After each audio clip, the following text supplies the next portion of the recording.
أحسن عملا وهو العزيز الغفور. الصلاة والسلام على سيدنا محمد وعلى آله وصحبه ومن tabi'ahum بإحسان إلى يوم الدين. Amma ba'du. Alhamdulillahirabbil alamin, segala puji bagi Allah Subhanahu wa taala yang dengan rahmat dan nikmatnya kita bisa berkumpul pagi hari ini melaksanakan salat subuh berjamaah. Kemudian insyaallah acara pagi hari ini dilanjutkan dengan kajian ahad subuh yang akan diisi oleh Ustaz Muzaid Abu Syifa SPDI tentang yang bertemakan tafsir Al-Baqarah ayat 127 dan 128. Sedikit pengenalan profil beliau. Ustaz Muzaid Abu Syifa adalah pengawas Yayasan Al-Istiqomah Amanat Umat dan juga sekarang menjadi sekretaris Ikatan Dai Indonesia di Kecamatan Sukoharjo. Adapun untuk tanda acaranya adalah pembukaan, kemudian pembicara, kemudian dilanjutkan dengan sesi tanya jawab, dan diakhiri dengan doa dan penutupan. Selanjutnya kepada Ustaz Muzaid, dipersilakan. Bismillahirrahmanirrahim. Assalamualaikum warahmatullahi wabarakatuh. Alhamdulillahi rabbil alamin wal aqibatu lil muttaqin wala udwana illa 'alal zalimin. Asyhadu an la ilaha illallah wahdahu la syarika lah. Iyyahu na'budu wa iyyahu nasta'in. Wa asyhadu anna Muhammadan 'abduhu wa rasuluhu as-sadiqul wa'dul amin.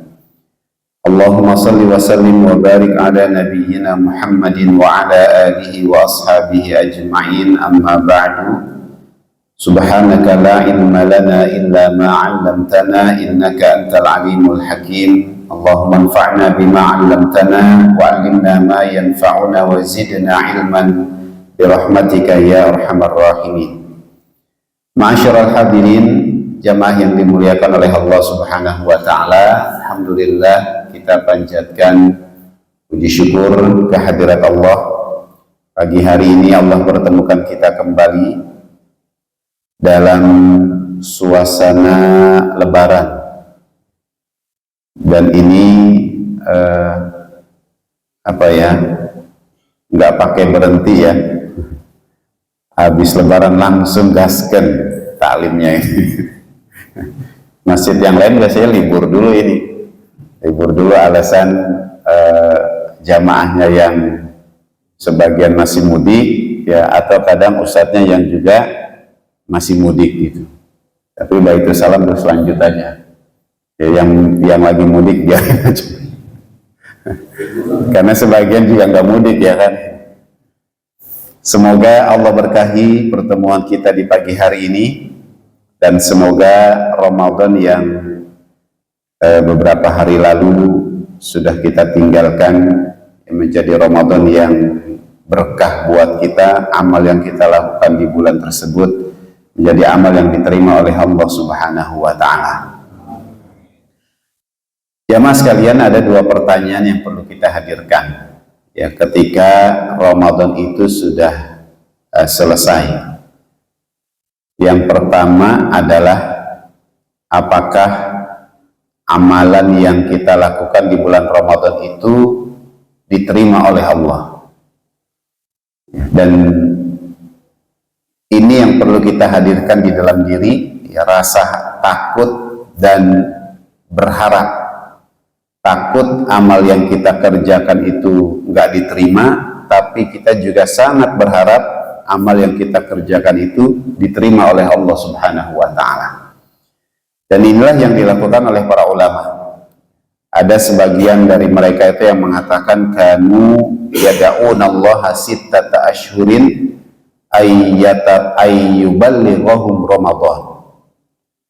Mereka berdoa kepada Allah 6 bulan sebelum Ramadan agar mereka disampaikan ke bulan Ramadan. Summa yada'unahu kemudian mereka juga berdoa kepada Allah Subhanahu wa taala sittata asyhurin, 6 bulan setelah Ramadan, ayyataqabbalahu, agar amal yang mereka lakukan itu diterima oleh Allah Subhanahu wa taala. Jadi doa yang kita baca, Rabbana taqabbal minna salatana wa siyamana wa qiyamana dan seterusnya, itu jangan berhenti hanya ketika Ramadan, tapi selesai Ramadan, bahkan 6 bulan kalau mau ngikutin contoh ulama salaf itu, 6 bulan selepas Ramadan doa itu terus dibaca, karena mereka berharap, sangat berharap ya, semua amal yang mereka lakukan itu diterima oleh Allah Subhanahu wa taala. Gitu. Ada tanda, banyak tanda amal kita itu diterima oleh Allah. Salah satunya adalah kita akan dimudahkan untuk melakukan amal soleh berikutnya. Ya, ini sebagaimana yang sudah dijelaskan oleh para ulama, min thawabil hasanah al hasanatu ba'daha. Di antara balasan dari kebaikan yang kita lakukan itu adalah dimudahkannya kita untuk melakukan kebaikan berikutnya. Jadi kalau habis Ramadan kita mudah aja melakukan amal-amal yang lain sebagaimana ketika Ramadan itu, maka ini tanda amal kita diterima insya Allah. Ya, jamaah tetap rajin, baca Quran tetap rajin, sedekah tetap rajin, gitu kan. Maka ini tanda amal Ramadan kita itu diterima. Tapi kalau Ramadan selesai, kemudian kita malas lagi mengerjakan amalan yang sudah biasa kita lakukan di bulan Ramadan, maka bisa jadi ya, ini tanda amalan kita itu tidak diterima oleh Allah Subhanahu wa taala. Gitu. Nah, itu di antara tanda amal kita diterima oleh Allah. Nah, pertanyaan kedua, dan ini juga sangat penting, adalah apakah dengan ibadah Ramadan dosa-dosa kita diampuni oleh Allah? Bahkan ini menjadi tujuan besar Ramadan, ya, sebagaimana hadis Nabi Shallallahu Alaihi Wasallam, man shoma Ramadhana imanan wa ihtisaban ghufira lahu ma taqaddama min dhanbihi wa man qama Ramadhana imanan wa ihtisaban ghufira lahu ma taqaddama min dhanbihi. Jadi puasa kita, kemudian sholat malam di bulan Ramadan kita, itu tujuannya agar Allah itu mengampuni dosa-dosa kita, gitu kan? Agar Allah mengampuni dosa-dosa kita. Makanya Rasulullah Shallallahu Alaihi Wasallam mengaminkan doa malaikat Jibril, ya, ketika malaikat Jibril itu mengatakan kepada Rasul, ya Muhammad, kalau ada seseorang yang bertemu dengan Ramadan, kemudian dia beribadah di bulan Ramadan, tapi dosa-dosanya tidak diampuni oleh Allah Subhanahu wa taala, maka dia termasuk orang yang celaka, dia termasuk orang yang dijauhkan dari Allah Subhanahu wa taala. Gitu. Ya, Ramadan ketemu, bahkan ya sampai Ramadan selesai dia juga bertemu, tapi setelah itu dosanya nggak diampuni, maka celaka dia. Ya, termasuk orang yang dijauhkan dari Allah Subhanahu wa taala. Gitu. Makanya ya kita perlu melihat ke diri kita, apakah dosa kita diampuni sama Allah atau enggak ya dengan ibadah Ramadan tersebut. Nah, ini juga perlu kita lihat tandanya. Nah, salah satu tandanya Allah sampaikan di surah An-Nisa ayat ke-17, ya, bahwa orang innama taubatu 'ala Allahi lil ladzina ya'maluna su'a bi jahalatin tsumma yatubuna min qarib. Orang mengerjakan keburukan ya karena ketidaktahuannya, ya karena kejahilannya, kebodohannya. Jadi mengerjakan dosanya, mengerjakan kesalahannya itu karena memang dia nggak paham, dia nggak tahu, nggak ngerti. Tapi meskipun demikian, setelah dia tahu itu salah, dia segera bertaubat kepada Allah. Gitu. Nah, ini tanda orang yang mendapatkan ampunan Allah itu salah satunya adalah dia mudah untuk segera bertaubat kepada Allah Subhanahu wa taala. ketika dia melakukan kesalahan. Jadi salah, sadar dia, segera dia bertaubat kepada Allah. Nggak pakai menunda-nunda. Apalagi bilang umur saya masih muda begini, masih gagah begini kan, masih panjang umur saya, nanti aja taubatnya kalau udah senior, udah tua baru taubat. Ternyata umur nggak memandang usia, gitu. Ya, belum lama sahabat kita Denny Faisal almarhum masih sangat muda, kelahiran 77, Allah wafatkan, dan banyak lagi bahkan yang lebih muda dari itu. Ya, kemarin beberapa hari Lebaran saya juga takziah ke kawan saya, kelahiran 76, wafat juga beliau. Ya, jadi itu yang harus kita lakukan. Ya, segera bertaubat ketika kita melakukan satu kesalahan, karena umur tidak memandang, ajal tidak memandang umur, gak memandang usia. Nah, jamaah sekalian, ini dua hal yang perlu kita hadirkan selepas Ramadan. Ya, apakah amal kita diterima? Apakah dosa-dosa kita diampuni oleh Allah Subhanahu wa Ta'ala? Ma'asyiral hadirin, jamaah yang dimuliakan oleh Allah, kita lanjutkan ayat 127 dan 128 surah Al-Baqarah. Allah berfirman, A'udzu billahi minasyaitonir rajim. Bismillahirrahmanirrahim. Wa idh yarfa'u Ibrahimul qawa'ida minal baiti wa Ismail Rabbana taqabbal minna innaka antas sami'ul alim. Rabbana waj'alna muslimaini laka wa min dzurriyyatina ummatan muslimatan lak wa arina manasikana wa tub 'alaina innaka antat tawwabur rahim. Dan ingatlah ketika Ibrahim bersama dengan Ismail meninggikan dasar-dasar Baitullah seraya berdoa, Rabbana taqabbal minna, ya Rabb kami, terimalah dari kami amalan kami, innaka antas sami'ul alim, sesungguhnya engkau maha mendengar lagi maha mengetahui. Rabbana, ya Rabb kami, waj'alna muslimaini laka wa min dzurriyyatina, jadikanlah kami berdua orang-orang yang tunduk patuh kepadamu, dan jadikanlah di antara anak cucu kami ummatan muslimatan lak, umat yang tunduk patuh kepadamu. Wa arina manasikana, tunjukkanlah kepada kami cara-cara dan tempat ibadah haji kami. Wa tub alaina, dan terimalah taubat kami. Innaka antat tawwabur rahim, sesungguhnya engkau maha penerima taubat lagi maha penyayang. Nah, hadirin jamaah sekalian yang dimuliakan oleh Allah Subhanahu wa Ta'ala, ini kisah tentang Ibrahim bersama dengan Ismail meninggikan pondasi Baitullah. Ya.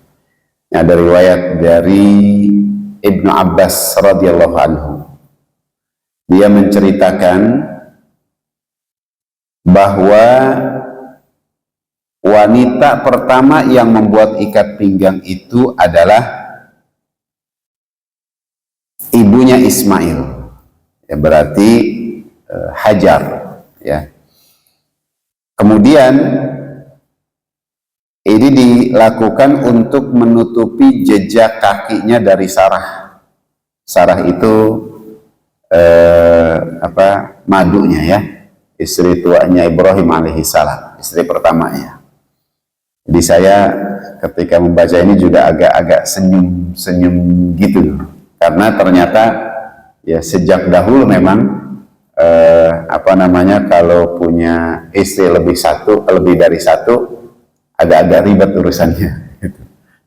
Ya, agak-agak ribet sampai antara Sarah dengan Hajar pun juga mengalami hal yang sama. Nah, kemudian Ibrahim membawa istrinya Hajar dan Ismail, saat itu masih disusui, berarti masih sangat kecil, ya. Kemudian menempatkan keduanya di dekat Baitullah, di sisi sebuah pohon besar di dekat sumur Zam-Zam, ya. Dan pada saat itu di sana tidak ada seorang pun, ya tidak ada siapapun. Nah, kemudian Ibrahim meninggalkan untuk keduanya sebuah kantong berisi kurma dan satu kantong lagi berisi air.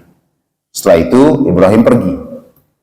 Maka Hajar yang saat itu akan ditinggalkan oleh Ibrahim kemudian mengatakan, wahai suamiku, kamu hendak kemana? Kamu hendak pergi kemana? Dan kenapa engkau meninggalkan kami di sini? Ya, di tempat yang tidak ada seorang pun, ya, kecuali kami. Berulang kali ditanyakan, Ibrahim gak menjawab.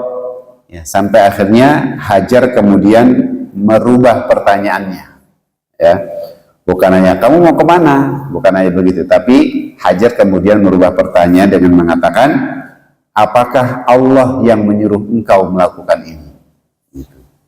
Maka baru Ibrahim mengatakan, betul, Allah yang menyuruhku. Setelah itu Hajar mengatakan, kalau begitu dia, Allah tidak akan mengabaikan kami. Ini luar biasa ya,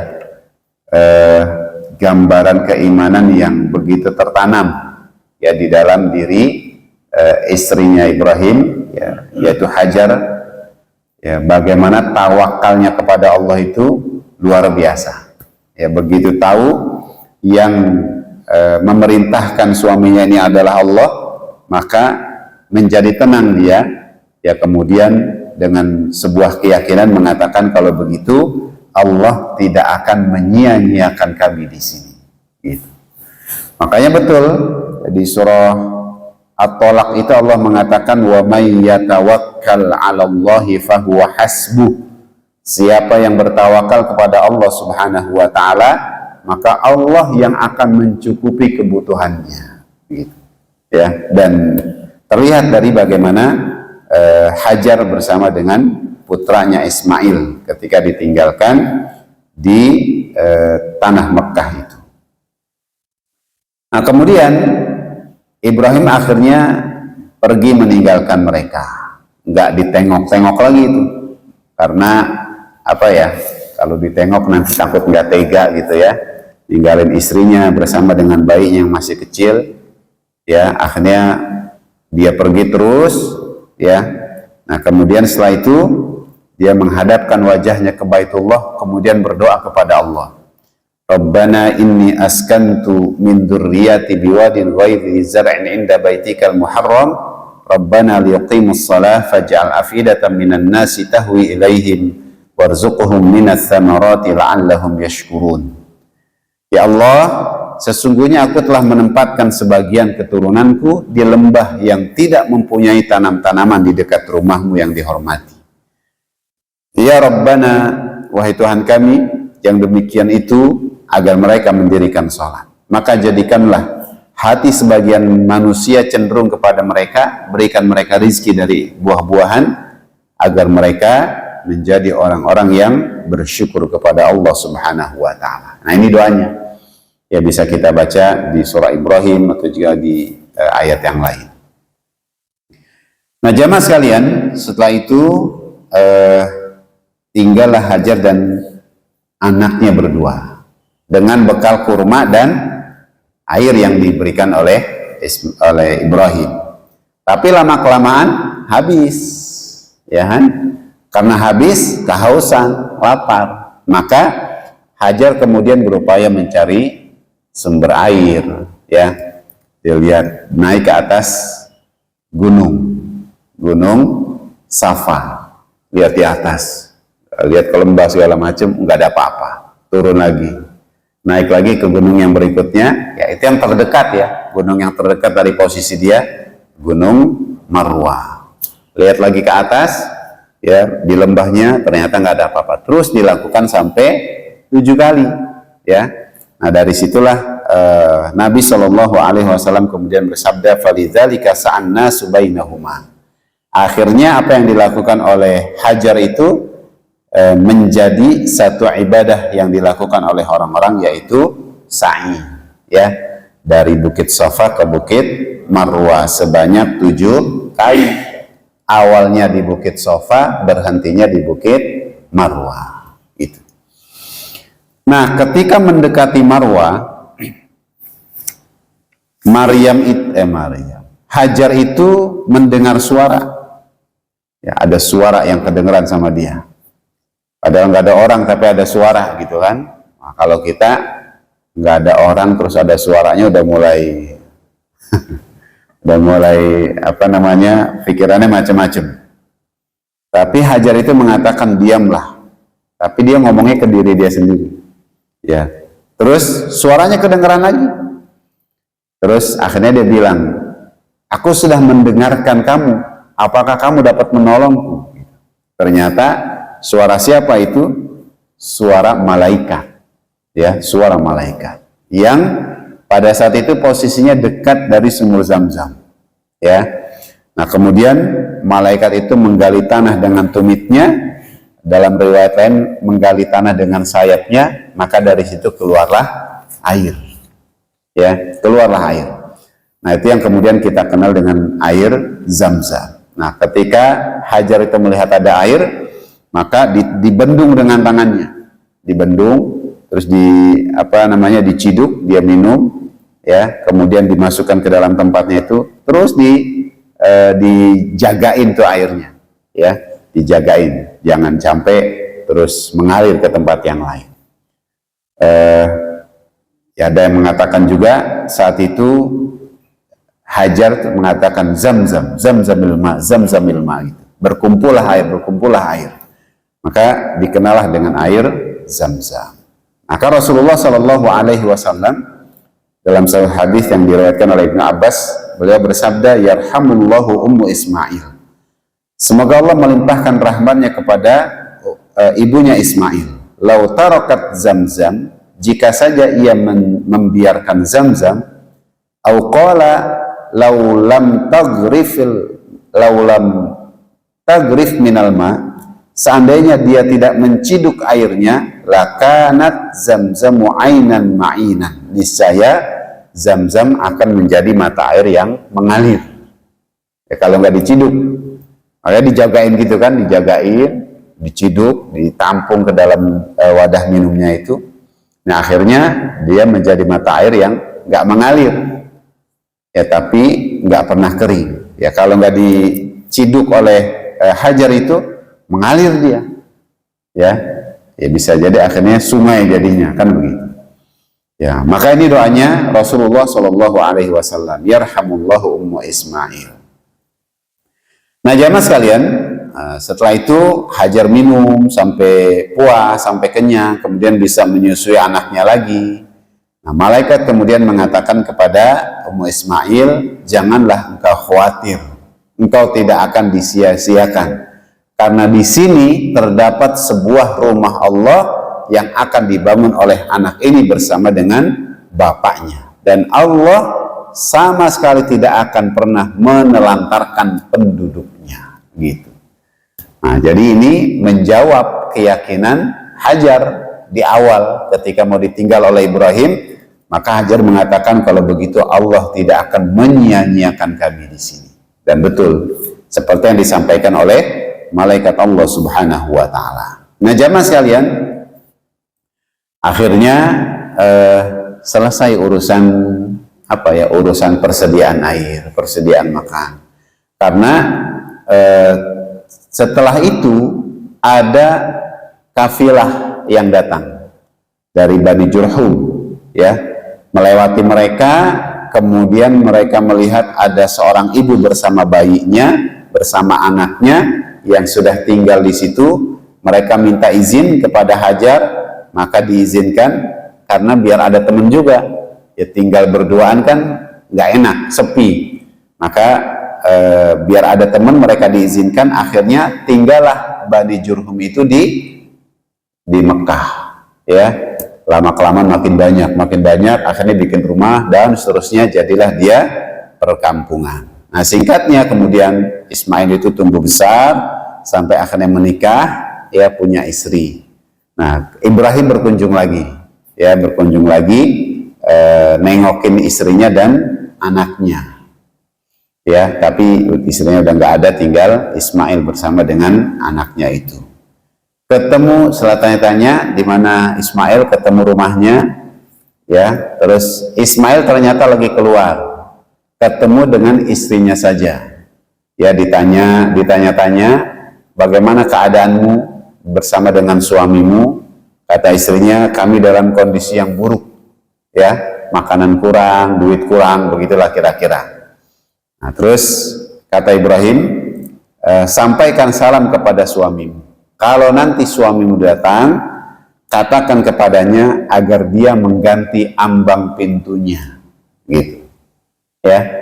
Maka setelah Ismail datang, dia tanya kepada istrinya, ada seseorang yang datang kemari? Oh ada, tadi ada yang datang kemari, terus bertanya-tanya tentang kondisi kita. Apa pesan yang dia sampaikan? Jadi kayak udah tahu gitu ya. Maka kata istrinya, dia menitipkan salam untuk disampaikan kepadamu dan menyuruhmu untuk mengganti ambang pintumu. Gitu. Akhirnya Ismail mengatakan, yang datang itu adalah ayahku dan dia menyuruhku untuk menceraikanmu. Maka sekarang kembalilah kamu kepada keluargamu, diceraikan. Jadi mengganti ambang pintu itu maksudnya adalah untuk menceraikan istrinya. Kenapa? Karena dilihat oleh Ibrahim, istrinya ini punya sifat yang kurang baik. Ya, apa sifatnya? Sifat yang tidak bersyukur kepada Allah Subhanahu wa taala, gitu. Nah, kemudian setelah itu pergi lagi Ibrahim. Ya, sekian lama datang lagi, berkunjung lagi, menengok anaknya. Datang lagi ke rumahnya, ketemu lagi dengan istrinya Ismail, karena Ismail juga sedang keluar. Bertanya lagi, bagaimana kondisimu? Alhamdulillah, kondisi kami baik. Ya, apa yang kalian makan? Kami makan daging, kami makan minum air dan segala macamnya. Nah, kemudian setelah itu Ibrahim menyampaikan salam, ya, agar sampaikan salamku kepada suamimu agar dia mengokohkan ambang pintunya, gitu. Ya, itu pesan kedua. Maka setelah Ismail kembali, ditanya lagi, ya, ada yang datangkah? Oh ada seorang bapak tadi yang datang kemari. Maka kata ya Ismail, itu adalah ayahku, ya, dan pesannya adalah agar aku tetap menjagamu sebagai istriku, kayak gitu. Ya, karena dilihat istrinya juga punya sifat yang baik ya oleh Ibrahim itu, yaitu dia bersyukur, senantiasa bersyukur kepada Allah Subhanahu wa taala. Nah, jamaah sekalian, akhirnya bertemulah Ibrahim itu dengan anaknya, dengan Ismail. Ya, ini berarti setelah datang yang ketiga kali ketemu dengan Ismail. Ya, namanya ayah yang lama gak bertemu anaknya. Ini dalam riwayat disebutkan mereka melakukan seperti yang biasa dilakukan oleh seorang ayah yang lama tidak bertemu dengan anaknya, dan seorang anak yang lama tidak bertemu dengan ayahnya. Ya, kangen-kangenan gitulah ya. Nah, di saat itulah kemudian Ibrahim mengatakan kepada putranya, wahai Ismail, sesungguhnya Allah memerintahkan sesuatu kepadaku. Maka kata Ismail, laksanakan apa yang diperintahkan kepadamu, wahai ayah. Ibrahim mengatakan, engkau akan membantuku, aku akan membantumu, wahai ayah. Maka disitulah Ibrahim mengatakan, aku diperintahkan untuk meninggikan Baitullah. Jadi bukan yang menyembelih lagi, bukan ini, ya. Meninggikan Baitullah, membangun sebuah rumah di sini. Nah, ditunjuk satu tempat yang di situ posisinya agak tinggi. Jadi ada anak bukit. Nah, disitulah Baitullah itu akan dibangun oleh Ibrahim bersama dengan anaknya. Nah, jamaah sekalian yang dimuliakan oleh Allah, akhirnya mereka berdua membangun Baitullah. Ya, tepatnya sih meninggikan dasar-dasar Baitullah. Karena sebelumnya Baitullah itu juga sudah dibangun. Ada yang menjelaskan dibangun oleh Nabi Adam. Tapi ada juga yang menjelaskan bahkan bukan oleh Nabi Adam, tapi oleh malaikat. Ya, itu sudah dibuat pondasinya oleh malaikat. Kemudian Nabi Adam meninggikan, Ibrahim bersama dengan anaknya meninggikan lagi. Ya. Nah, sampai selesai akhirnya Ka'bah yang dibangun oleh Ibrahim bersama dengan Ismail itu tingginya lebih kurang sekitar 7 hasta. 7 hasta itu sekitar 3 meteran ya. 3 meter. Jadi memang kalau orang dewasa berdiri itu agak tinggi, lebih tinggi sedikit dari posisi orang berdiri. Ya, kemudian lebarnya itu sekitar 22 hasta, panjangnya 30 hasta. Berarti kalau 22 itu sekitar berapa meter ya? 10 meter ya, 10 dikali 15 meter. 10 kali 15 meter, tingginya sekitar 3 meter. Nah, itulah bangunan Ka'bah yang awalnya dibangun oleh Ibrahim bersama dengan putranya. Tanpa atap, jadi plong begitu. Kalau hujan masuk ke dalam. Gitu. Nah, kemudian, di saat membangun ini, Ibrahim berdoa kepada Allah Subhanahu wa taala seperti yang di ayat 127. Wa idh yarfa'u Ibrahimul qawa'ida minal bait wa Ismail, dan ingatlah ketika Ibrahim meninggikan dasar Baitullah bersama Ismail. Rabbana taqabbal minna, seraya berdoa, ya Allah, terimalah dari kami amalan kami. Ya, itu yang dibaca, yang diucapkan terus oleh Ibrahim ketika mendirikan Ka'bah itu.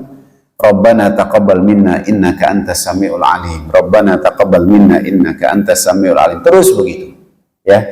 Jadi ada harapan besar dari Ibrahim bersama dengan anaknya itu, apa yang mereka lakukan itu menjadi amalan yang diterima oleh Allah Subhanahu wa taala.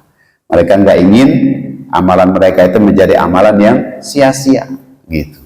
Dan ini yang jadi pelajaran juga buat kita. Setiap kali kita beramal, maka yang kita harapkan cuma satu, amalan kita ini diterima gitu. Meskipun banyak kekurangan, ya meskipun amalan kita kecil, amalan kita itu hina di mata Allah, tapi tetap harapan besar itu harus kita hadirkan ya, dengan doa ini, Rabbana taqabbal minna, ya Allah, terimalah amalan kami gitu. Ya. Nah, ini yang diucapkan oleh Ibrahim. Terus berdoa kepada Allah, semoga Allah menerima apa yang mereka lakukan. Nah, jamaah sekalian yang dimuliakan oleh Allah Subhanahu wa taala, itu yang dilakukan oleh Ibrahim bersama dengan Ismail.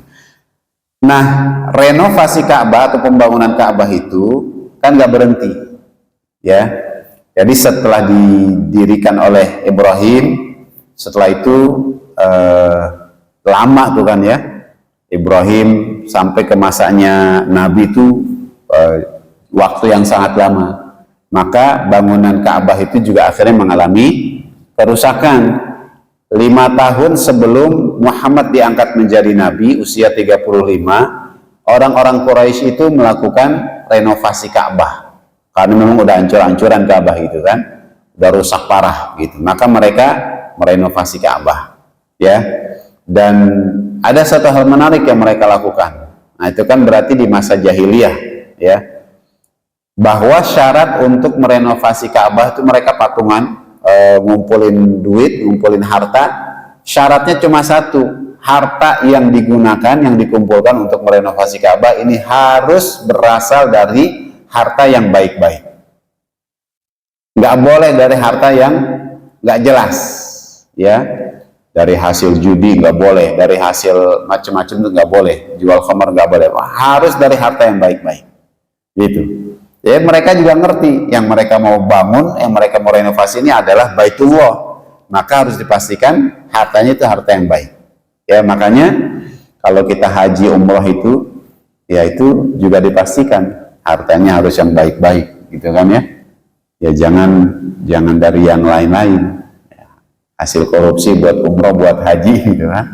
Ya, bisa jadi mereka pergi haji, pergi umroh, tapi wallahu alam diterima atau enggak itu ibadahnya. Ya, karena hartanya berasal dari yang tidak baik.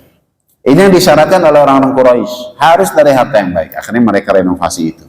Nah, disitulah terjadi peristiwa pengembalian Hajar Aswad yang sempat menimbulkan keributan di kalangan orang-orang Quraisy. Karena masing-masing kabilah merasa mereka yang berhak untuk mengembalikan Hajar Aswad itu ke tempatnya. Ya, ribut, hampir terjadi perselisihan besar, hampir terjadi peperangan antar kabilah. Maka ada di antara mereka yang mengatakan, kita lihat aja nanti siapa orang yang pertama kali masuk ke dalam Baitullah ini. Ya, maka setelah itu Mereka melihat ternyata yang masuk itu adalah Muhammad, ya, maka mereka mengatakan inilah Al-Amin, ya, dialah orang yang dipercaya. Akhirnya Muhammad itu mengembalikan Hajar Aswad ke tempatnya dengan mengakomodir semua kabilah yang ada, ya, minta sehelai kain, Hajar Aswad diletakkan di tengahnya, meminta masing-masing kabilah itu memegang pinggir kainnya itu, kemudian Rasulullah yang mengembalikan ke tempatnya semula, gitu. Nah, itu renovasi yang berikutnya, dan itu ada pengurangan luas dari yang dibangun oleh Ibrahim, ya, berkurang sekian meter, ya. Hijr Ismail itu jadi di luar Ka'bah, tadinya di dalam Ka'bah, sekarang di luar Ka'bah, gitu. Nah, itu renovasi di masanya orang Quraisy. Berikutnya ada lagi renovasi berikutnya di masanya Zubair bin Awwam, ya. Rasulullah itu berkali-kali berkata, dalam beberapa hadis itu disebutkan dari Aisyah radhiyallahu anha, Rasulullah mengatakan, wahai Aisyah, kaummu, maksudnya kaum Quraisy itu sesungguhnya telah mengurangi lebarnya Ka'bah, gitu. Kalau diizinkan nanti aku akan merenovasi seperti semula, gitu, ya, seperti yang dibangun oleh Ibrahim dahulu. Cuma akhirnya nggak kesampaian. Nah, ketika Zubair bin Awam merenovasi, ya, dibuat dua pintu, ada pintu masuk, ada pintu keluar, dan ini seperti yang juga pernah disampaikan oleh Rasulullah Shallallahu Alaihi Wasallam, ya. Mereka orang-orang Quraisy baru saja lepas dari kemusyrikan. Kalau nanti diizinkan, aku akan merenovasi Ka'bah dan aku akan buat dua pintu, satu pintu masuk, satu untuk pintu keluar, dan itu yang kemudian direalisasikan oleh Zubair bin Awwam. Nah, setelah itu ada lagi renovasi berikutnya di masanya Yazid bin Muawiyah, ya. Ada lagi rencana renovasi di masanya Harun al-Rasyid, ya. Terus akhirnya ada renovasi-renovasi berikutnya sampai hari ini. Yang luas Ka'bah sekarang itu kalau tidak salah Ka'bah dengan Masjidil Haram luasnya 50.000 hektar sekarang, ya. Kalau dulu ya seperti tadi kan cuma sekitar di masa Ibrahim itu 10 kali 15 meter, ya. Sekarang sudah lebih kurang 50.000 hektar luasnya Ka'bah dengan Masjidil Haram. Nah, jamaah sekalian yang dimuliakan oleh Allah Subhanahu wa taala, ini yang dilakukan oleh Ibrahim, ya. Tapi doa Ibrahim dan Ismail itu, Rabbana taqabbal minna innaka antas samiul alim. Ya Allah, terimalah amalan kami dan sesungguhnya Engkau Maha mendengar lagi Maha mengetahui. Nah, jamaah sekalian, ada riwayat beberapa hadis dari Nabi Shallallahu Alaihi Wasallam, ya, tentang Ka'bah, dan ini belum terjadi, ya. Ini diriwayatkan dari Abu Hurairah bahwa Rasulullah bersabda, yukharribul Ka'bah dzuswaiqataini minal Habasyah.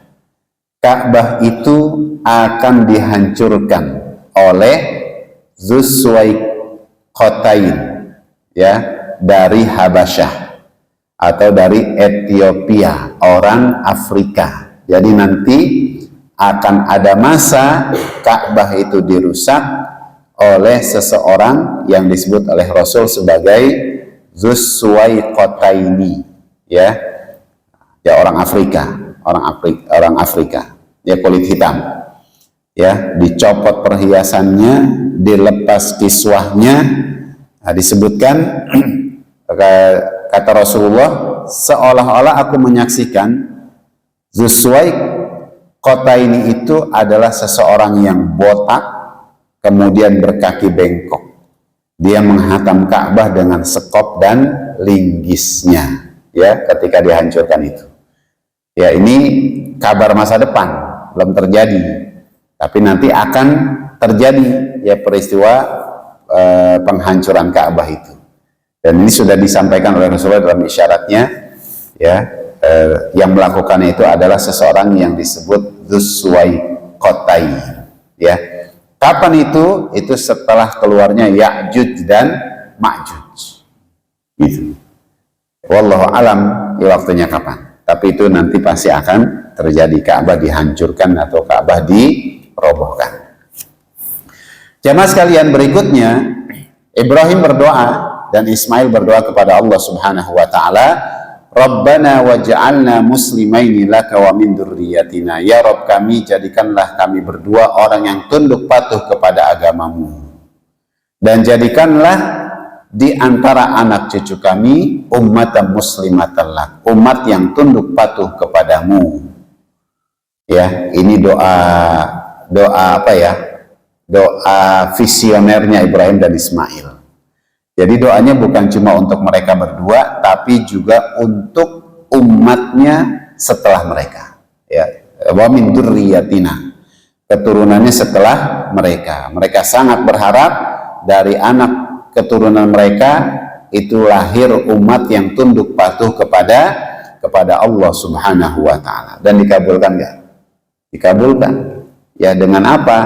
Dengan lahirnya Rasulullah Shallallahu alaihi wasallam. Ini kan anak cucu keturunannya Ibrahim bersama dengan Ismail.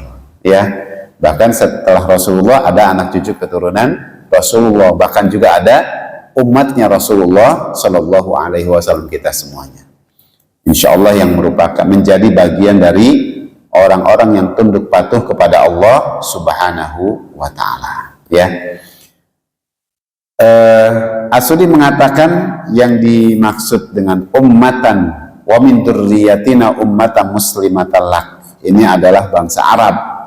Ya, bangsa Arab setelah sepeninggal mereka, ya, mereka sangat berdoa berharap lahir dari keturunan mereka orang-orang yang tunduk patuh kepada Allah Subhanahu wa taala. Sebagian yang lain mengatakan bukan cuma bangsa Arab, di luar bangsa Arab pun juga itu termasuk dalam ummatan muslimatan lak. Ya. Nah, jamaah sekalian yang dimuliakan oleh Allah Subhanahu wa taala, yang pasti memang doa ini dikabulkan. Nah, itu salah satu tandanya itu adalah dengan diutusnya Rasulullah Shallallahu alaihi wasallam. Nah, ini doa Ibrahim yang lain di surah Al-Jumu'ah, kemudian di surah Al-A'raf juga ada. Salah satu doa Nabi Ibrahim yang lain itu adalah ketika dia berdoa, Rabbana wab'ats fihim rasulan minhum.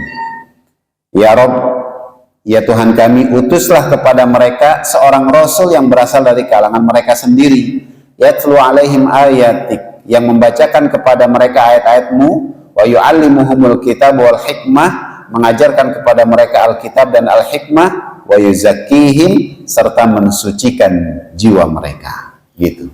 Itu doanya Nabi Ibrahim. Maka Allah utus Rasulullah Shallallahu alaihi wasallam. Di surah Al-Jumu'ah itu Allah katakan, huwaladzi ba'atsa fil ummiyina rasulan minhum yatlu alaihim ayatihi wa yuzakkihim wa yu'allimuhumul kitaba wal hikmah. Gitu. Jadi doa Ibrahim kemudian terwujud dengan diutusnya Rasulullah Shallallahu alaihi wasallam. Jamaah sekalian, kemudian Allah katakan, wa arina manasikana, tunjukkanlah kepada kami cara-cara dan tempat-tempat ibadah haji kami.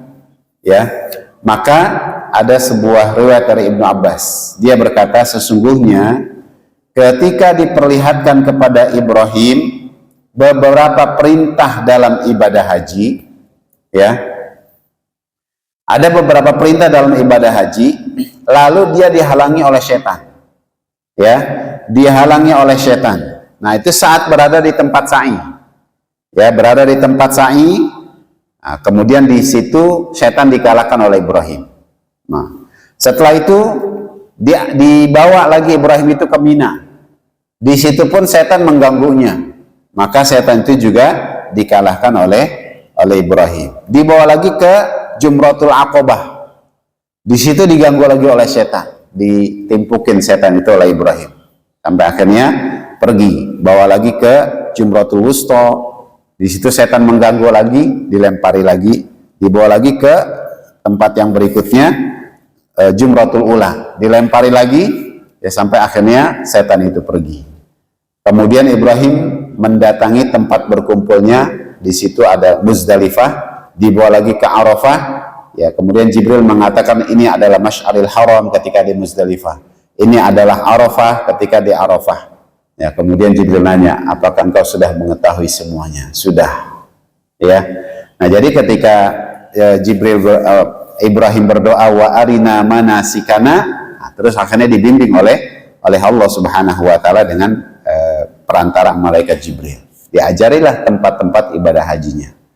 Jadi sudah mulai itu dari perintah menyembeli dari hajar mencari air di Safa Marwah, jadi ibadah sa'i. Ya, Ibrahim juga diajarkan di tempat sa'i, diganggu oleh setan. Kemudian jumroh, ya jumratul ula, jumratul wusta, jumratul aqabah, ya di situ ada ibadah jumroh, ya. Kemudian di Arafah ada ibadah wukuf, di Muzdalifah ada ibadah mabit, di Mina dan Muzdalifah, persiapan jumroh gitu.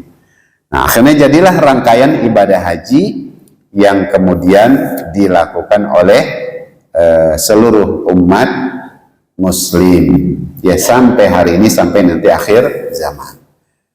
Nah, jamaah sekalian yang dimuliakan oleh Allah Subhanahu wa taala, tapi tetap saja Nabi Ibrahim itu setelah berdoa kepada Allah agar diberikan petunjuk tentang tata cara ibadah hajinya, ya beliau juga berdoa wa tub alaina, ya terimalah taubat kami. Ini luar biasa ya. Jadi tidak melakukan kesalahan, tapi tetap saja berdoa kepada Allah agar Allah menerima taubat mereka. Mereka berdoa agar Allah mengampuni dosa-dosa mereka. Innaka antat tawwabur rahim, sesungguhnya Engkau Maha menerima taubat dan Engkau Maha penyayang. Gitu. Nah, dan ini juga yang dilakukan oleh Rasulullah. Ya, beliau bersabda, sesungguhnya dalam sehari aku beristighfar kepada Allah Subhanahu wa taala 70 kali. Riwayat lain beristighfar kepada Allah 100 kali. Gitu kan? Sosok Rasulullah yang dosanya nggak ada, dosanya diampuni kalaupun ada, gitu kan ya. Diampuni oleh Allah, terpelihara dari kesalahan, tapi taubatnya kepada Allah itu luar biasa. Gitu. Nah, ini jadi pelajaran buat kita, ya. Kita yang dosanya banyak, ya, masa malas-malasan taubat, gitu kan? Dosanya nggak berhenti-berhenti, tapi taubatnya nggak serius, gitu. Ya, jadi segera bertaubat ketika kita melakukan kesalahan itu memang ternyata sesuatu yang harus kita lakukan.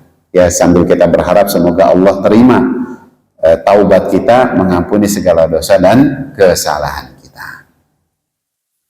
Jamaah sekalian yang dimuliakan oleh Allah, jadi ayat 127 dan 128 ini belajar dari kisahnya Nabi Ibrahim alaihissalam ketika meninggikan Ka'bah, kemudian juga diajarkan manasik haji yang akhirnya nanti menjadi warisan untuk seluruh umat manusia. Ya, baik, cukup sampai sini dulu 127 dan 128, semoga jadi manfaat. Ya, mohon maaf atas segala kekurangannya. Sebelum ditutup, kalau ada yang mau ditanyakan atau mau ditambahkan, dipersilahkan. Jazakumullah khairan Ustaz Zaid atas tausiahnya. Kemudian bagi para jamaah dipersilakan untuk bertanya, dibuka sesi tanya jawab.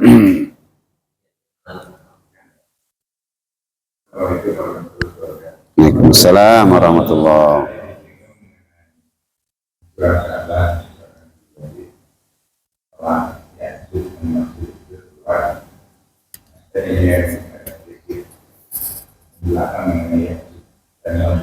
saat ini kita katakan dalam surat Al-Fatihah itu Ya'juj dan Ma'juj itu dikerangsang juga Ma'juj.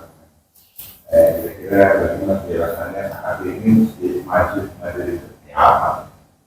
Assalamualaikum warahmatullahi wabarakatuh. Seperti apa Ya'juj dan Ma'juj itu? Ini pengetahuan saya Pak ya, Silahkan nanti bisa dicari lagi referensinya. Berdasarkan hadis Nabi Shallallahu Alaihi Wasallam, yang pertama catatannya mereka itu adalah kaum perusak, ya, kaum perusak. Jadi apapun yang mereka lewati itu pasti hancur, hancur. Sampai ada sungai yang mereka temukan, yang mereka lewati itu habis airnya, diminum oleh mereka, ya, habis airnya diminum oleh mereka. Nah, itu yang pertama. Jadi mereka akan menghancurkan semua yang mereka temukan. Yang kedua, ya mereka juga pembunuh. Ya, ini juga kan berarti merusak kehidupan manusia. Ya, merusak kehidupan manusia. Yang ketiga, jumlah mereka banyak, bahkan sangat banyak. Disebutkan dalam hadis Nabi, kalau seandainya ada 1000 orang, maka 999-nya itu adalah berasal dari kalangan mereka. Gitu. Ini menunjukkan jumlah mereka yang sangat banyak. Gitu. Nah, sehingga karena jumlah mereka banyak, nggak ada yang bisa menghadapi mereka. Nggak ada yang bisa menghadapi mereka. Ya, yang harus dilakukan apa? Menyelamatkan diri. Menyelamatkan diri saja. Ya, cari tempat-tempat yang aman, ya kita menghindar dari mereka itu. Gitu. Ya itu sedikit informasi yang disampaikan oleh Nabi tentang Ya'juj dan Ma'juj. Yang kedua, bagaimana kondisi fisik mereka, gitu kan ya. Dalam hadis Nabi disebutkan mereka adalah bangsa yang secara postur itu enggak tinggi, enggak tinggi besar banget, enggak, biasa aja. Ya, kemudian disebutkan wajahnya itu bulat, gitu ya, wajahnya bulat, kemudian bermata sipit, gitu, wajahnya bulat dan bermata sipit. Ya, nggak tahu itu orang mana gitu. Tapi begitulah yang disebutkan dalam hadisnya, ya, wajahnya itu cenderung bulat, matanya sipit, begitu. Gitu. Tapi identifikasi kemana, wallahu alam, nggak tahu juga ya. Cuma kalau sekarang ini ada orang-orang yang bermata sipit juga, ya apakah itu nanti sama seperti Ya'juj dan Ma'juj, wallahu alam, nggak tahu. Ya, tapi begitulah yang disampaikan oleh Nabi dalam beberapa hadis beliau. Gitu. Jadi memang perusak, ya, segala macam mereka rusak, termasuk kehidupan manusia, mereka akan bunuh-bunuhin itu. Bahkan bukan cuma manusia, penghuni langit pun juga mereka ingin bunuh, gitu kan? Jadi setelah berhasil mereka membunuh manusia yang mereka temui itu, maka mereka dengan sombongnya mengatakan, siapa lagi yang bisa menghadapi kami?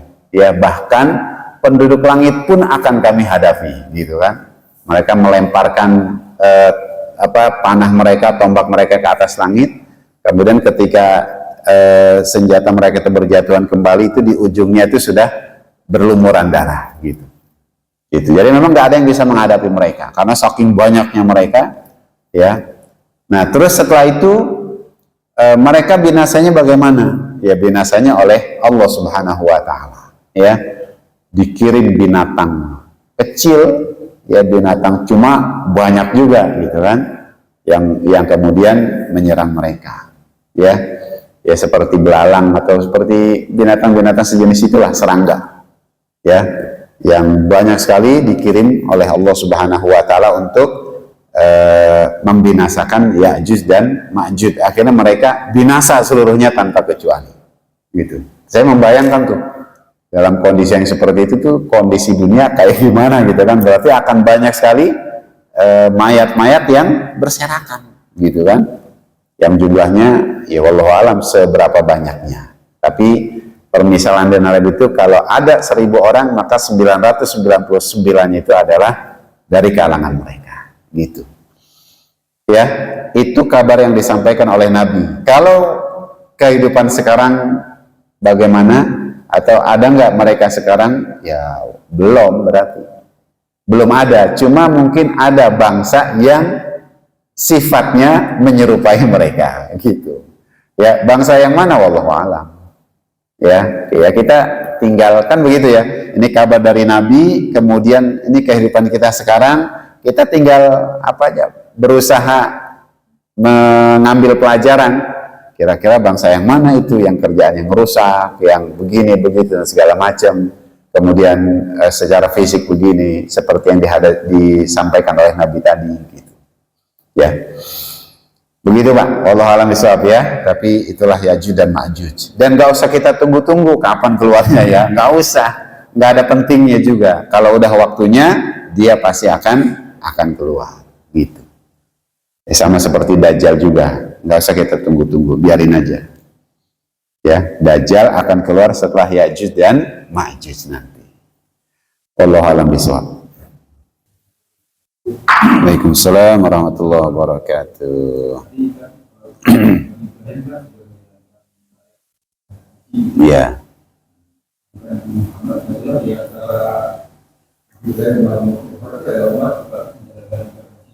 Ya. Sama yang dilakukan oleh Nabi Ibrahim, dilakukan oleh anak-anak sebelum Muhammad. Maka ini saya sama. Ya. Baik. Pelaksanaan ibadah haji ya setelah Ibrahim sampai ke sebelum Rasulullah Shallallahu Alaihi Wasallam. Apakah sama? Berarti insya Allah sama seperti yang diajarkan oleh Ibrahim. Ya. Cuma ya namanya manusia, kadang-kadang kan suka ada yang iseng. Ya, suka ada yang iseng. Jadi tetap penyembelihan itu ada, penyembelihan kurban ya istilahnya itu ada, terus tawaf itu ada, kemudian jumroh itu ada gitu. Cuma ya ada yang iseng, buktinya apa nih? Ketika di masa jahiliyah, ya orang-orang Arab jahiliyah itu mereka haji juga, setiap tahun tuh haji, ya tawaf, mereka tawaf, ya tapi tawafnya gimana? Tawafnya sambil nggak berpakaian, telanjang, gitu kan? Nah, jadi nyeleneh-nyelenehnya itu kayak begitu. Penyimpangan-penyimpangannya itu ada, ya dilakukan oleh orang-orang yang sebelum itu. Jadi prakteknya tetap berjalan, cuma dalam prakteknya itu ada penyimpangan-penyimpangan yang dilakukan oleh mereka, gitu. Nah itulah kemudian diutusnya Rasulullah Shallallahu Alaihi Wasallam untuk meluruskan kembali penyimpangan-penyimpangan yang ada, gitu. Ya, makanya tawaf tetap ada, cuma nggak ada lagi tawaf telanjang, nggak berpakaian, gitu kan? Ketika menyembelih hewan, tapi buat berhala, bukan untuk Allah, maka diluruskan menyembelih kurban, yaitu untuk Allah, bukan buat yang lain, kayak gitu. Jadi tetap dilakukan oleh umat-umat setelah Ibrahim, ya, karena mereka mengikuti ajaran Ibrahim. Begitupun ya nabi-nabi setelahnya tuh ada pengikut-pengikut yang tetap setia, tapi ada juga yang melenceng-melenceng gitu. Nah, yang setia-setia itulah yang disebut dengan ahlul kitab itu. Tapi yang melenceng-melenceng itu ya mereka orang-orang yang pasti selalu ada di setiap zamannya. Ya termasuk juga di umatnya Nabi kan, yang setia dengan Nabi, yaitu umat Muslim Hanif. Tapi kalau yang melenceng-melenceng ya sebutannya macam-macam dah tuh. Ada orang Syiah, ada orang Ahmadiyah dan segala macamnya, kayak gitu. Ya, jadi kira-kira demikian Pak Rudi. Syariatnya tetap berjalan, tapi memang dalam prakteknya itu ada beberapa penyelewengan yang dilakukan oleh mereka, begitu. Kenapa? Iya, karena kan syariat ahlul kitab itu ya, ahlul kitab itu kan mereka yang beriman kepada syariat Rasul, ya. Kalau Nabi Daud diturunkan Zabur. Ini kan setelah Ibrahim itu kan ya. Daud kan setelah Ibrahim, Zabur. Maka orang yang berpegang teguh dengan Zabur itu ahlul kitab. Ya, Musa diturunkan Taurat, yang berpegang dengan Taurat itu ahlul kitab. Ya, kemudian Isa diturunkan Injil, yang berpegang teguh dengan Injil itu ahlul kitab, gitu kan? Nah, kalau mereka semuanya orang yang beriman kepada Allah, beriman kepada Rasul. Nah, kalau sekarang disebutnya Muslim, gitu kan?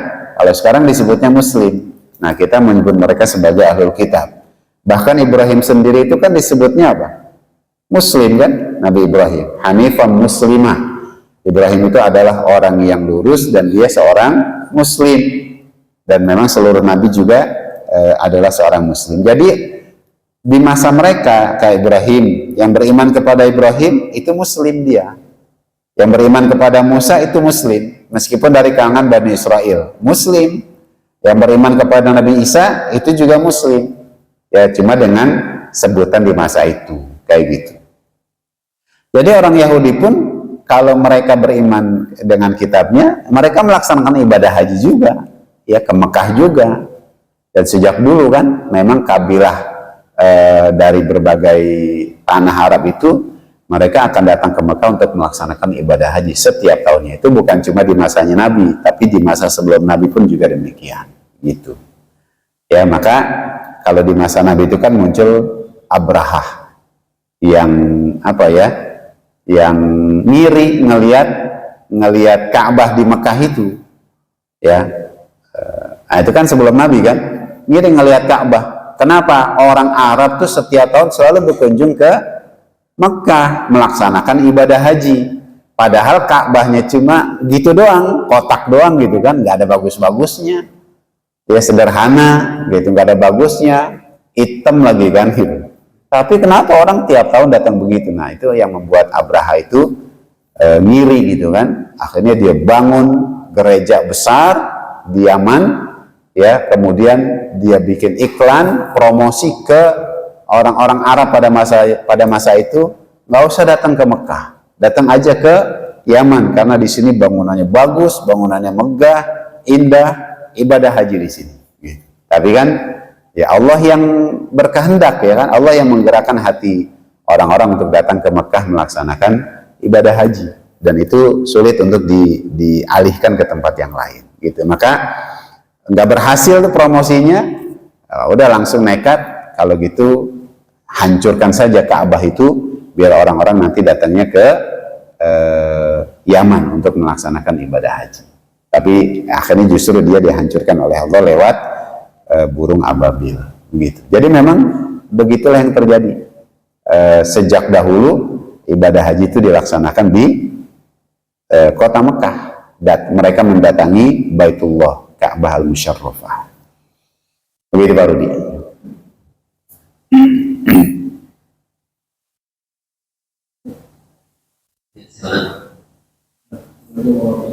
Waalaikumsalam warahmatullahi wabarakatuh.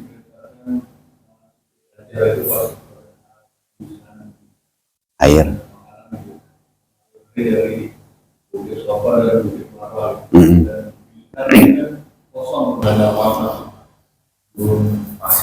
Ya. Ada riwayatnya, jadi kadang-kadang kita yang orang awam itu berpikir mereka hidupnya dari mana gitu kan? Apakah itu masih sekedar yang jauh itu aja gitu, makanannya gimana gitu kan? Apakah pernah ada riwayat terkait bagaimana makanan Yazid dengan di Ismail itu? Ya. Yang pertama. Baik. Yang kedua kan mengenai Masjidil Haram kan ada fadilahnya kan ya, salat di Masjidil Haram itu berapa, 100.000 kali. 100.000 kali. Nah, selama ini kan Masjidil Haram ini kan mungkin ya dari yang awal tuh luasnya nggak seperti sekarang gitu.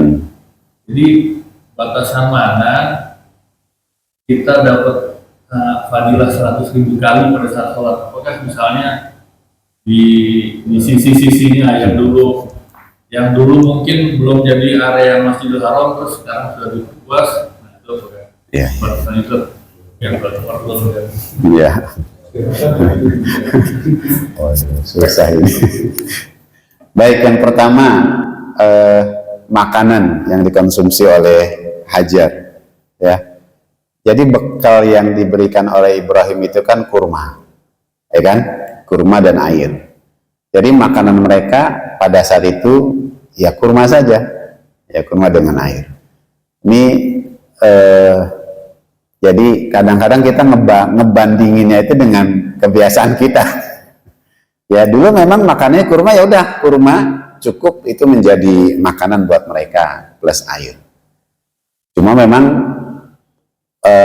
orang Arab tuh ketika makan kurma nggak kayak kita. Kita kan makan kurma dibatasin, ya kan? 1, 3, 7. Kalau mereka makan kurma itu banyak. Ya emang makanan sehari-hari, cemilan sehari-hari kurma itu. Jadi bisa banyak makanannya itu. Maka bekal dari Ibrahim itu juga jangan dibayangin sekantong doang terus dikit jumlahnya, enggak. Ya cukup lah ya, ini sesuai dengan kehidupan yang akan mereka jalani di Mekah pada saat itu. Nah ketika habis itu kan cari air. Nah setelah itu dari mana makanannya, kan gitu kan, itu yang jadi pertanyaan. Kalau kita lihat riwayatnya itu kan, jadi tidak lama tempat berdiamnya Hajar dan Ismail itu memang jalur yang biasa dilewati oleh kabilah, oleh kafilah kuda, memang jalur kuda lewat mondar mandir gitu. Nah jadi nggak lama setelah Hajar itu mendapatkan air itu Zam-Zam, ya itu di atas itu ada burung muter-muter gitu ya, terbang di atas. Dan rombongan itu ngelihat, ini kalau ada burung terbang di atas berarti ada sumber air di situ. Maka mereka lewat, ternyata di situ ada Hajar dengan anaknya yang udah tinggal di situ, dan betul ada sumber air. Maka mereka minta izin bisa menetap di situ juga. Nah, jadi makanannya kalau saya memahaminya itu Hajar setelah itu mendapatkan makanan dari mana? Dari kabilah yang datang ikut tinggal di situ juga. Ini namanya mereka ini orang Bani Jurhum itu kan memang pengembara ya. Jadi sering pergi ke sana kemari gitu. Cuma setelah mereka punya tempat menetap, ya mereka pergi nanti akan kembali ke situ. Nah dari situlah akhirnya ada makanan yang mereka dapatkan. Kayak gitu. Ya, jadi bukan cuma kurma doang setelahnya, tapi ada makanan-makanan lain. Ya, terbukti ini ketika Ismail sudah menikah, ya punya istri. Ketika Ibrahim nengokin, ya istrinya bilang, ya kami alhamdulillah bisa makan daging, kemudian minum air kayak gitu kan. Nah dagingnya dari mana? Ya dari buruan, binatang buruan yang mereka dapatkan ya di area sekitarnya kayak gitu. Itu yang bisa kita pahami ya. Jadi makanan yang setelah itu dikonsumsi oleh Hajar bersama dengan anaknya itu mereka dapatkan dari kabilah yang datang ke mereka, kemudian izin menetap juga di tempat situ. Ya, lama kelamaan itu akhirnya jadilah kampung Mekah gitu. Nah, itu yang pertama. Yang kedua, sholat di Masjidil Haram itu 100.000 kali lebih baik dibandingkan sholat di masjid yang lain. Nah sekarang pertanyaannya, yang disebut Masjidil Haram itu yang mana? Gitu kan ya, yang mana itu Masjidil Haram sehingga ketika kita sholat di situ dapat kebaikan 100.000 kali lebih baik dibandingkan sholat di masjid yang lain. Komplek Masjidil Haram, nah disitulah dia Masjidil Haram itu ya. Jadi kalau di dalam Ka'bah jelas ya, terus ada pintu keluar, terus ada emperannya ya. Nah emperannya itu kan juga masuk dalam komplek Masjidil Haram tuh, ya itu yang kalau Zam-Zam Tower, ya itu kan masuk ke komplek Masjidil Haram. Maka di situ semua itu, yaitu adalah Masjidil Haram yang kalau kita sholat di situ, insya Allah kebaikan 100.000 kali lipat itu akan kita dapatkan. Gimana kalau sholatnya di jalan-jalan? Ya kan bukan Masjidil Haram tuh kan? tapi memang itu tanah haram, ya, itu tanah haram, tapi bukan Masjidil Haram. Ya kan, karena misalnya nggak keburu kan, udah azan masih di hotel aja gitu kan, hotelnya agak jauh lagi dari Masjidil Haram. Akhirnya begitu qomat, ya nggak akan kekejar kita bisa sampai ke masjid kan gitu kan. Kita cuma bisa gelar sajadah di jalan misalnya. Maka pada saat itu kita bukan sholat di Masjidil Haram, tapi sholat di jalanan gitu. Jadi kalau saya melihat yang disebut Masjidil Haram itu ya area komplek Masjidil Haram itu, ya sampai ke emperan masjidnya itu, ya di luar Masjidil Haram. Gitu Pak. Ya. Jadi kalau di jalan ya bukan Masjidil Haram, itu mah jalanan. Jadi hotel apalagi kan, hotelnya jauh dari Masjidil Haram ya bukan. Gimana kalau hotelnya di Zamzam Tower, kelihatan Ka'bah gitu kan? Termasuk nggak? Ya, kalau itu memang dia termasuk komplek Masjid Haram, maka dia termasuk juga. Ya kan, termasuk di luar itu ada istana juga kan, istana raja, termasuk komplek Masjidil Haram semuanya, kayak gitu. Maka dia merupakan bagian dari Masjidil Haram itu sendiri. Gitu. Allah alam ya. Yang penting sih kalau kita lagi di sana, ya kita usahakan semaksimal mungkin bisa sholat di masjid, ya, jangan di jalanan gitu kan. Kecuali memang kalau nggak keburu ya mau nggak mau kita sholat di jalanan, tapi diusahakan bisa sholat di masjid karena kebaikan tadi 100.000 kali lipat dibandingkan sholat di masjid yang lain. Gitu.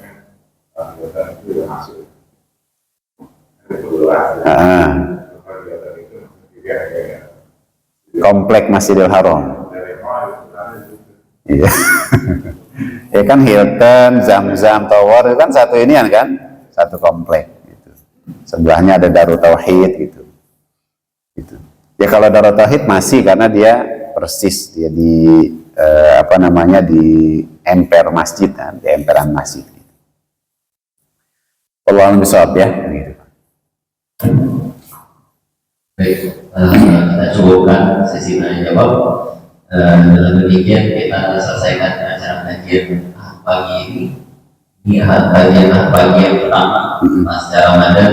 Semoga kita semua jemaah semua diberi istiqomahan dan keikhlasan. Semoga kita mendapat keberkahan dari majelis ilmu, mendapat ilmu yang bermanfaat, dan juga kita tak lupa selalu mendoakan guru-guru, ustaz-ustaz yang memberi ilmu kepada kita agar Allah jaga. Langsung kita praktekkan doa yang tadi Ustaz kasih tahu, Rabbana taqabbal minna, semoga Allah terima amal kita pagi hari ini. Amin ya Allah. Kita sama-sama berdoa dipimpin oleh Ustaz. Bismillahirrahmanirrahim. Alhamdulillahi Rabbil Alamin, hamdan na'imin, hamdan syakirin, hamdan yuafi ni'amahu wa yukafi'u mazidah. Ya Rabbana lakal hamdu kama yanbaghi li jalali wajhikal karim wa li'azimi sultanik.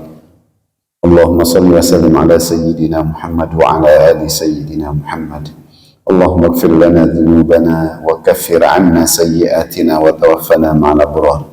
اللهم اغفر لنا ذنوبنا ولوالدينا وارحمهما كما ربيانا صغارا ولجميع المسلمين والمسلمات والمؤمنين والمؤمنات الأحياء منهم والأموات. اللهم اجعل جمعنا هذا جمعا مرحوما وتفرقنا من بعده تفرقا معصوما. اللهم لا تدع لنا في مجلسنا هذا ذنبا إلا غفرته ولا هما إلا فرجته ولا مريضا إلا شفيته ولا عيبا إلا سترته ولا سفرا إلا وصلته ولا دينا إلا قضيته ولا عسيرا إلا يسرته ولا حاجة من حوائج الدنيا والآخرة إلا قضيتها ويسرتها يا رب العالمين. اللهم إنا نسألك رضاك والجنة ونعوذ بك من سخطك والنار. اللهم إنك عفو تحب العفو فاعف عنا. اللهم إنك عفو تحب العفو فاعف عنا. اللهم إنك عفو كريم تحب العفو فاعف عنا يا كريم. ربنا تقبل منا صلاتنا وصيامنا وقيامنا وركوعنا وسجودنا وتضرعنا وتخشعنا وتعبدنا وتمن تقصيرنا يا الله يا الله يا أرحم الراحمين. اللهم ارزقنا الاستقامة على الأعمال الصالحة بعد رمضان برحمتك يا أرحم الراحمين. ربنا تقبل منا إنك أنت السميع العليم وتب علينا إنك أنت التواب الرحيم. ربنا آتنا في الدنيا حسنة وفي الآخرة حسنة وقنا عذاب النار والحمد لله رب العالمين. Alhamdulillah.